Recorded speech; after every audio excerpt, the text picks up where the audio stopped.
Hey everyone, so this is the first update video on Mageblood from scratch. I must say today was absolutely insane. First off, I didn't realize how much people really wanted to watch this. The amount of people who came by on Twitch and said hello and like watched along and like gave their advice was insane. So I must say thank you to everyone who is like interested in this. That like really made my day and like made all of this so much more fun. So why don't we get into where we currently are at? And then I think we'll talk about what happened today and like what my future plans are. So currently I have a 6-link. It's not the best 6-link, but it costed 1 chaos. So it was good enough. Has resistance life on it too. The rest of my gear is kind of scuffed, like just a little bit of life, a little bit of resistances. Did get Belted Deceiver, did get an Abysses, which I kind of got baited by, but it's okay.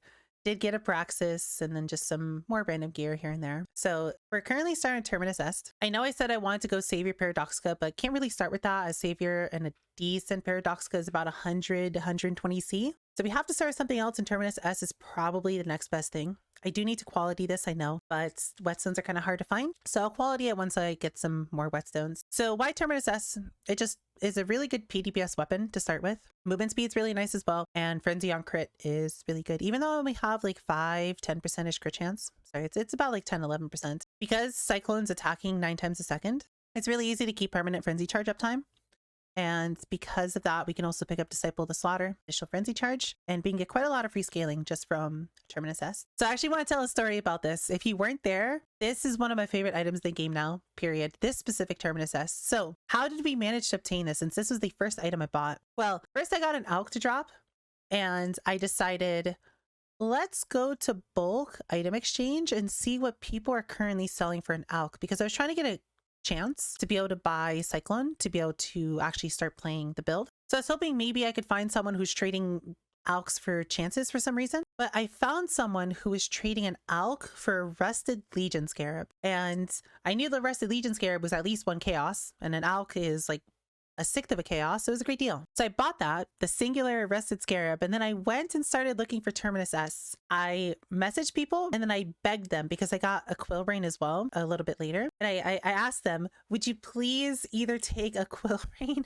or a Rusted Legion Scarab as a trade for the Terminus Est? And someone actually took a Rusted Legion Scarab for this Terminus Est. So I was really happy that I was able to get it. That made my day. But the beginning of today was all just like penny trades, just like really small trades where I'm selling either 11 ALKs for a chaos or just whatever I could do to get my initial starting gear. So I guess let's talk about how today went.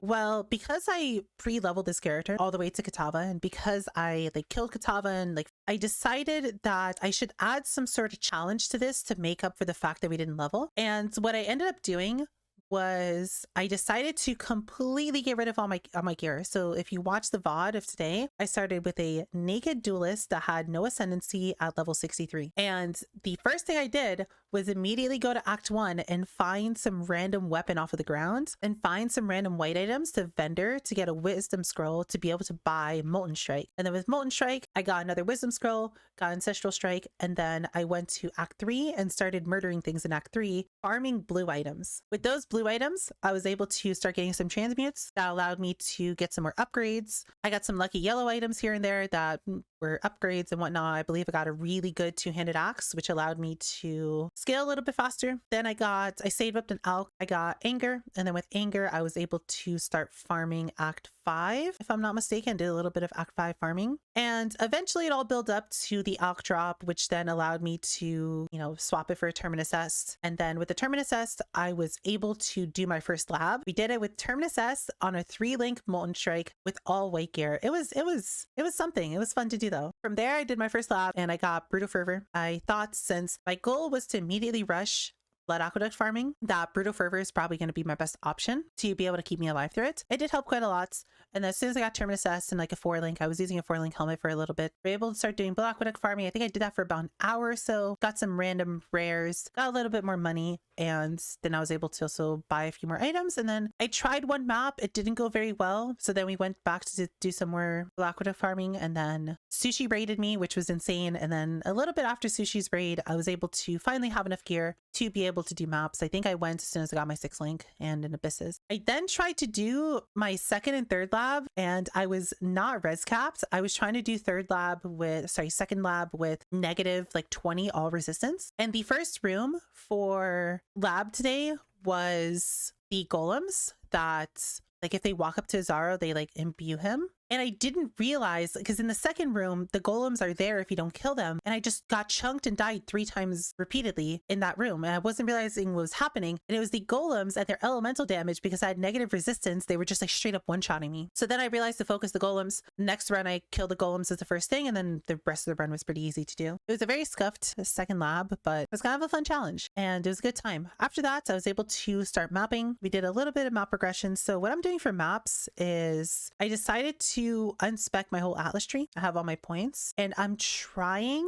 forgive me if I miss 1 or 2 points here, but I'm trying to remember every time I do a unique map to put a point in. So I'm trying to basically mimic progression, even though, you know, my Atlas is done, and it's been going pretty well. I think I've been accurate so far, and I don't think I've missed a single one, but again, forgive me if I do and I'm like 1 point over or 1 point under. It's bound to happen. A lot of people ask me, why don't I do this on new character? Well, I don't really have the money to buy more stash tabs. I'm trying to currently save for a new computer, because currently editing is a little bit of a pain with my current setup. So I'm trying not to like waste money on anything that's not important. And because of that, I don't want to like do a new character because I need tabs, because without tabs it would just be painful. In terms of my stash, this is what it's looking like at the end of day 1. I was hoping the initial parts of like re-gearing a character that's completely naked wouldn't take as long. And I was hoping to be able to be a little bit further along, but I have a little bit of currency for chaos. And then in here, I'm just putting a bunch of random items, just kind of whatever okay looking amulets. I know these are not very good, but maybe someone will buy them for 1C, maybe. And then just like random cards. At the moment, small amounts of chaos are really good and give me quite a lot of upgrades. For example, this ring I think was 1 chaos. Delta Deceiver was 1 chaos. Praxis was 1 chaos. And I'm sure if I go look for like 1 to 2 chaos, I can probably find a really good pair of gloves, but I'll save that for on stream. I could definitely get a better chest plate and so on and so forth. So small chaos trades are really good for me currently, and they'll help me save for Savior and Paradoxica pretty quickly, since I'm basically already 10% of the way to a Savior. I'm trying not to waste too much time with trading, because right now my current main focus is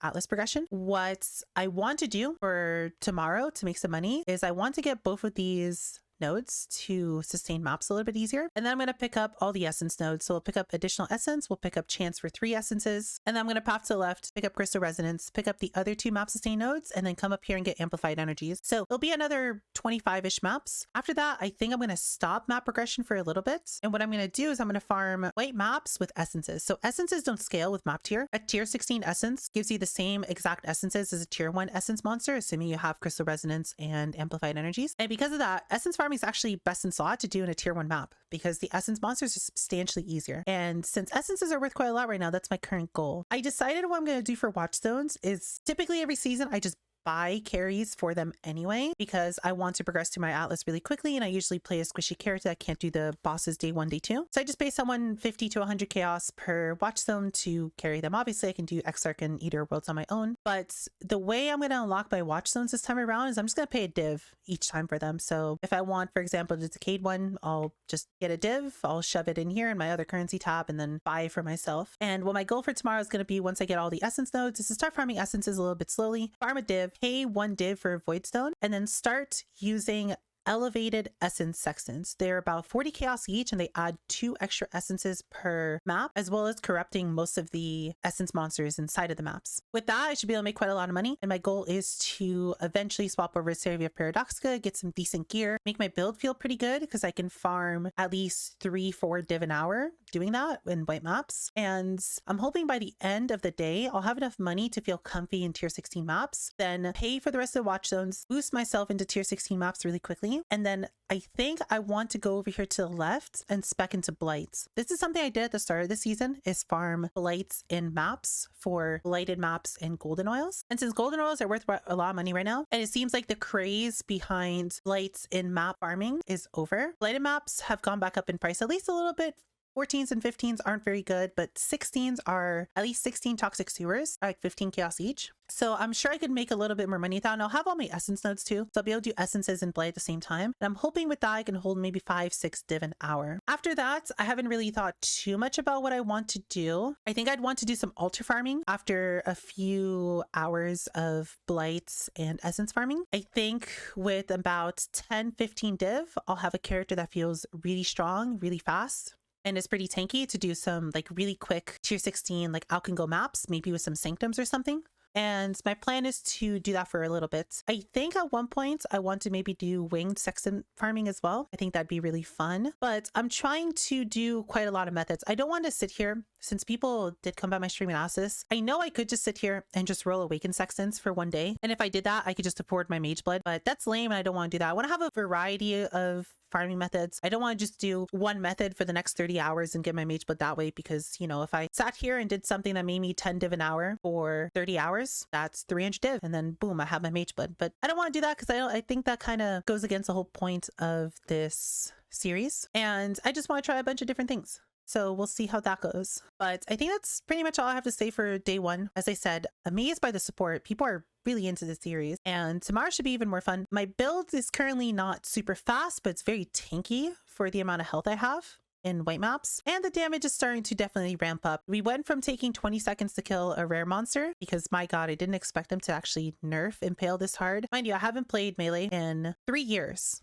The last time I played it was in Delirium, when I actually did this exact same challenge with Cyclone, and I didn't realize the melee nerfs and the Impale nerfs are that bad. Like, this felt kind of bad compared to what I remember this build to be like. But we went from 20-second rares down to like 2-3-second rares now, which is massive improvement. Still ZDPS by all means, but it's a massive improvement and we're ramping. So it should be fun to continue that ramping tomorrow and to make this go from feeling super scuffed to kind of unscuffed right now to feeling pretty decent by mid tomorrow. If you want to see how tomorrow goes, feel free to come by my Twitch. I'll stream this all day. If you want to see how today went, I do have a full VOD of today, if you would like to watch that. I think the audio on some parts is muted, unfortunately. I'm sorry about that because the DMC and whatnot, but everything is there. And I hope you guys enjoyed the update video for today. Tomorrow, we'll be back with another update video, and I'm hoping by tomorrow I can come back with great news of this build feeling great and us having some fun. Until then, I appreciate you guys, and I hope you have a wonderful rest of your day.